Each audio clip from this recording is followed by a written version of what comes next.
Hello, I'm Joanna Lumley and I adore Christmas. It's my favourite time of year. What I usually have is what we call, it sounds horrible, but it's called waifs and strays. It's people who aren't necessarily Christians, people who might not have a family, people who are singletons. And we get them at a big Christmas table. Sometimes they want to bring food, sometimes we cook food and we all just share it out together. And it's fantastic. I always like to go, but Christmas being a Christian festival, to go to a carol service, and I do lots of those because there are lots of charity carol services. I'm going to fit in as many as I can, but they're lovely because you get to see people drink mulled wine, eat a mince pie, get quite fat before Christmas, which is essential. One of the things you've got to do for Christmas is wear quite big clothes. So nobody can say you look fat because they just go, oh, you've lost weight. And you go, have I, darling? This used to be skin tight. These are just tips I'm going to give you. I try not to pop the first bottle of champagne until after midday. I just said I try. I don't always succeed.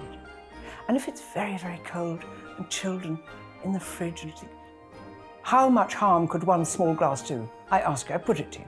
So there we are, just very, 7:30. God bless Mariah Carey. My Christmas isn't Christmas without that girl, but the other one, I'm afraid, is Wham's Last Christmas. That is my Christmas song. I love the old ones, I love all the bing and the crooning, and I love Elvis having a lonely, lonely Christmas without me, Elvis. Elvis, don't lose heart, I'll be there with you one day. But when people come in, you don't want too much music, you just want something a bit moody in the background, something a little bit quiet, a little bit settling down. On Christmas Day, we both love to cook. My husband's a good cook. I love cooking. Because I'm a vegetarian, I obviously don't do turkey and chipolata and all those things. But my husband does, and the people who come and stay do. So there's always going to be traditional Christmas fare. But I love things. Yes, I love Brussels sprouts. And here's why. If you cook them, so the al dente, crunch, dente, teeth. You knew that. That's why you go to the dentist, darling. I'm incidentally a dentist as well. Nose, liar. So you have those with sweet chestnuts. That's pretty gorgeous. But then when you've got lots of leftover uncooked Brussels sprouts, choppy, choppy, choppy, very small, mayonnaise, spring onion, maybe a few gherkins tossed in, it becomes the most beautiful coleslaw. Honestly, Brussels sprouts coleslaw cannot be bettered. I've got one which I treasure every year so much. I was in a film called The Wolf of Wall Street, in which I was forced to kiss Leonardo DiCaprio. And we got it wrong again and again and had to kiss him 27 times.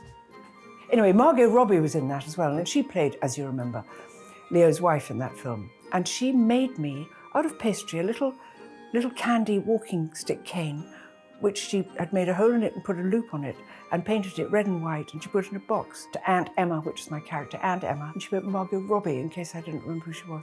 That is the sweetest thing. So that comes out every year. I come from a house of books. It has literally got books piled in every room. So I always long to get a book for Christmas, and somebody will always do that.